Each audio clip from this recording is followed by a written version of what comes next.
Vous êtes sur For You Télévision et c'est le grand journal qui s'ouvre au sommaire. Mali en 62 de l'indépendance.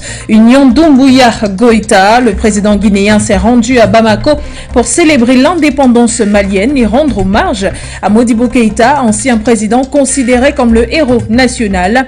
Une union qui intervient à un moment où les deux pays sont dans le viseur de la CEDEAO qui tenait son sommet extraordinaire ce même 22 septembre 2022. Symbole de solidarité indéniable.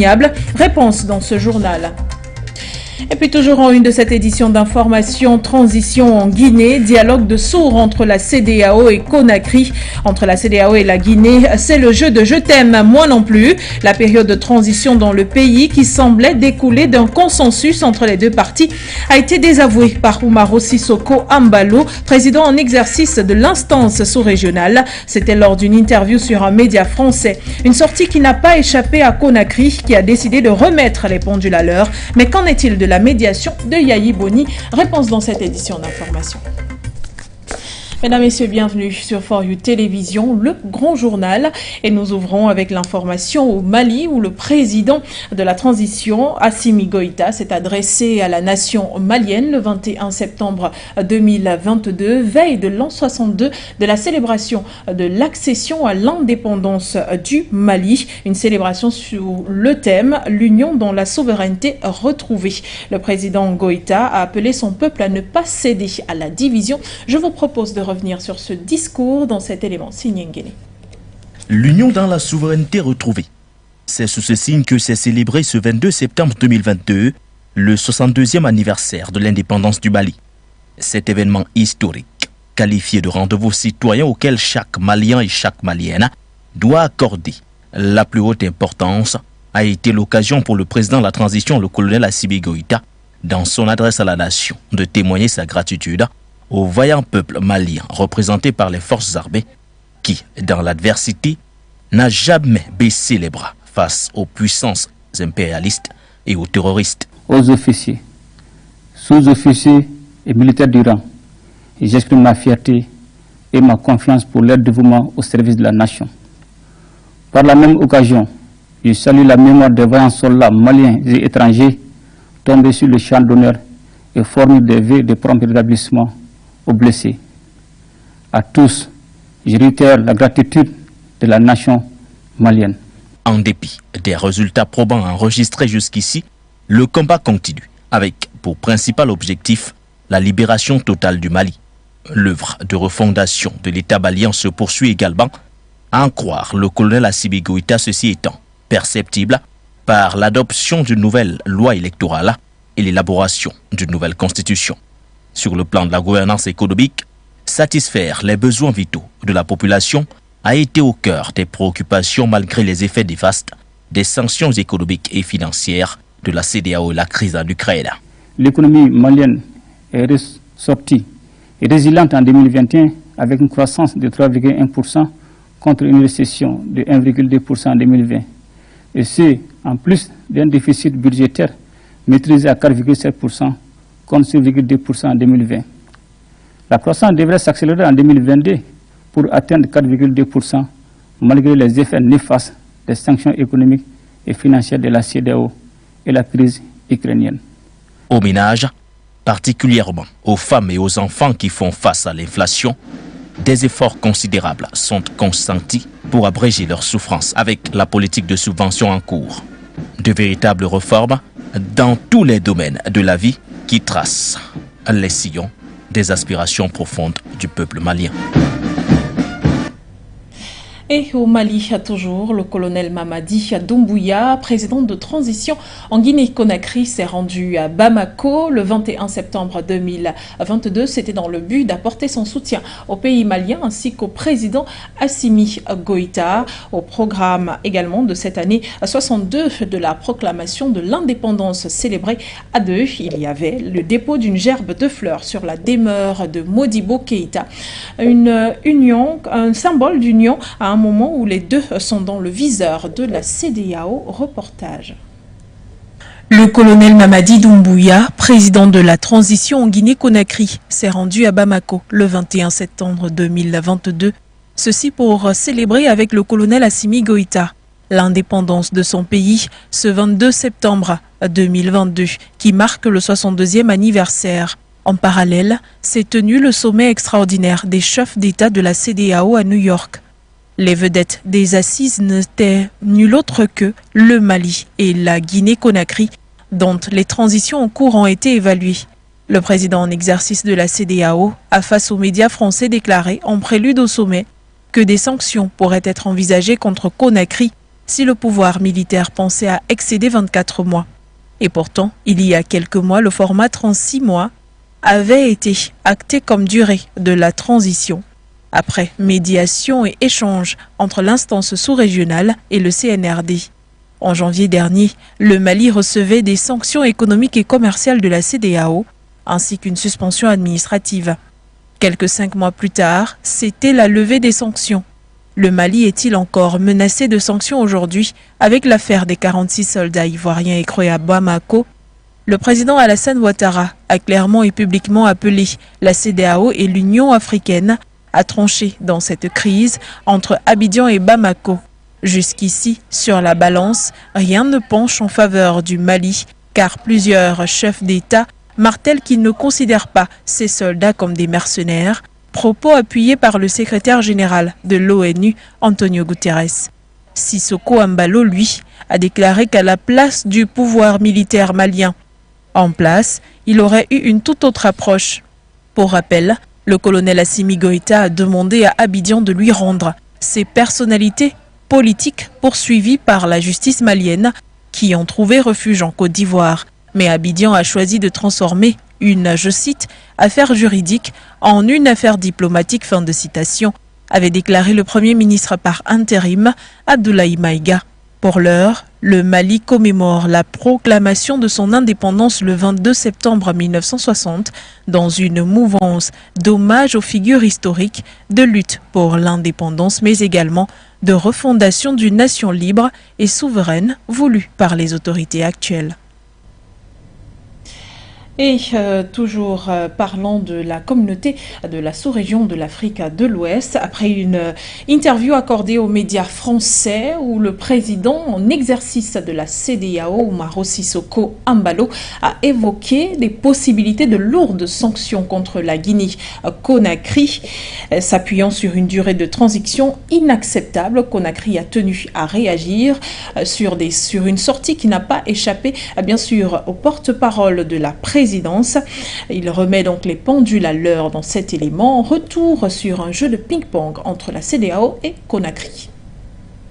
Lourdes sanctions, inacceptables, ce sont des mots utilisés par le président en exercice de la CEDEAO, Umaro Sissoko Embalo, lors d'une interview accordée aux médias français. Ce vocable était bien situé puisqu'il s'agissait de la transition en Guinée-Conakry, annoncée pour 36 mois depuis la dernière médiation de l'instance sous-régionale menée par le docteur Yahi Boni. Mais d'où vient le malaise aujourd'hui? Le colonel Amara Kamara, ministre secrétaire général à la présidence de la République, a qualifié la sortie du président de, je cite, mensonge grossi et propos qui s'apparentent à de l'intimidation et rétrograde, fin de citation. Dans une vidéo rendue publique ce 22 septembre sur la plateforme de la présidence. En réponse au discours médiatique, il accuse une campagne de diabolisation du pouvoir en place à Conakry. Est-ce parti pour un dialogue de sourds? Le pouvoir guinéen a proposé un chronogramme, selon lui clair et transparent, d'une durée de 36 mois.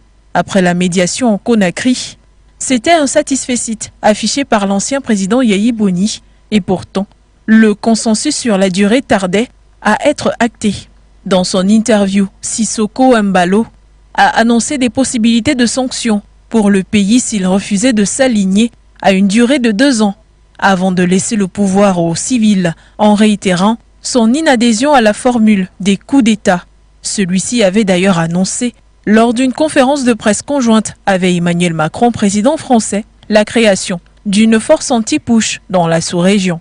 Pour le colonel Amara Kamara, il ne s'agit que, je cite, de prise de position personnelle au mépris de ses homologues présidents, fin de citation. Après avoir reproché au président de la CEDEAO de se donner en spectacle, le porte-parole de la présidence a rappelé que le pouvoir en place reste ouvert aux échanges avec l'instance, il a toujours été, mais se refuse d'être victime de discours médiatiques. Si la Guinée aujourd'hui refute l'accord de 2 ans pour une transition déjà amorcée, que la CEDEAO par la voix du président exige le respect d'un chronogramme jamais discuté, alors que s'est-il réellement dit lors des dernières médiations de l'ancien président béninois, le sommet extraordinaire des chefs d'État de la sous-région qui s'est tenu à New York est aussi l'occasion pour le médiateur de livrer son compte rendu, déroulé qui fera la lumière sur cet imbroglio débutant.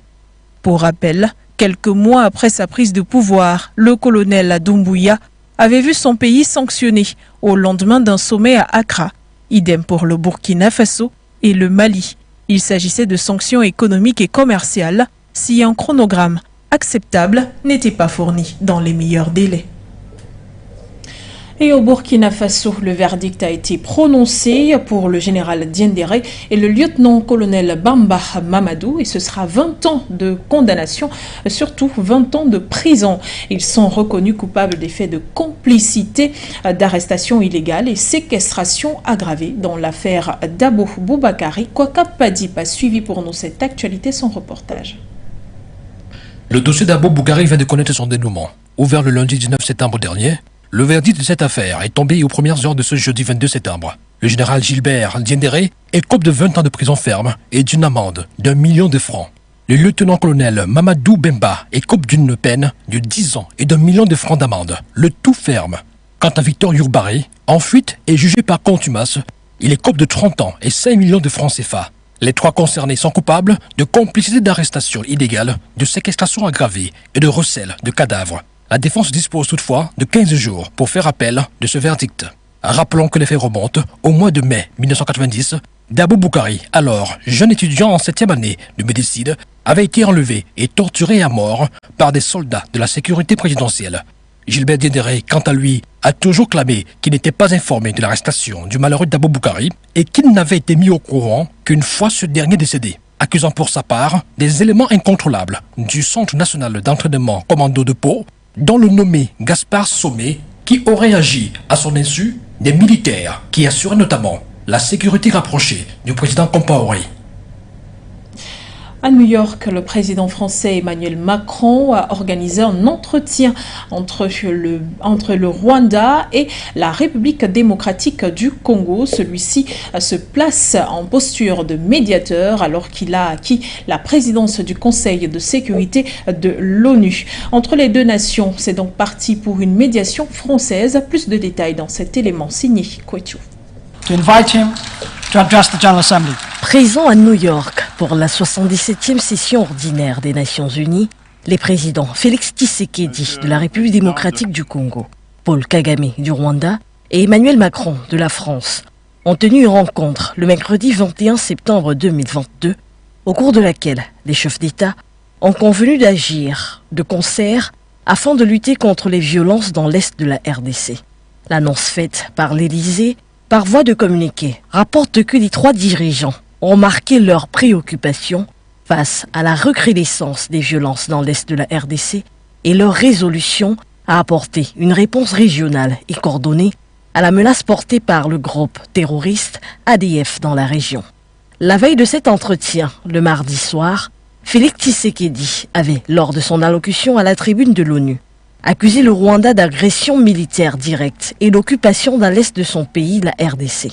La rencontre des 3 chefs d'État a été initiée par le président Macron et, selon la présidence française, aurait permis aux 3 pays d'intensifier durablement leur coopération pour lutter contre l'impunité et mettre un terme à l'action des groupes armés dans la région des Grands Lacs, dont les forces démocratiques pour la libération du Rwanda, le FDLR.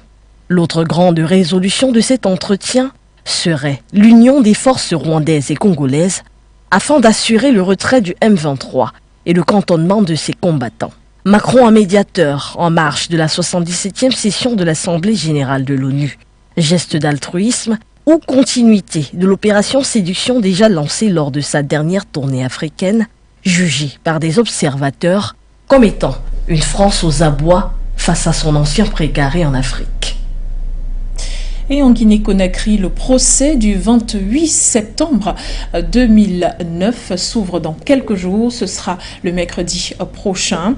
Et à l'approche de ce procès, le ministre de la Justice, Charles Wright, a tenu à rassurer les acteurs sur les dispositions prises pour l'effectivité de la tenue de ce procès qui ouvre la page à une nouvelle justice en Guinée. Plus de détails dans cet élément signé Emma Mouto. 13 ans après le massacre traumatisant du 28 septembre 2009 en Guinée-Conakry, le procès tant attendu par les victimes s'ouvrira finalement le 28 septembre 2022. À quelques jours de la tenue du procès, le ministre guinéen de la Justice Alphonse Charles Wright assure que toutes les dispositions sont prises en compte pour le bon déroulement du procès.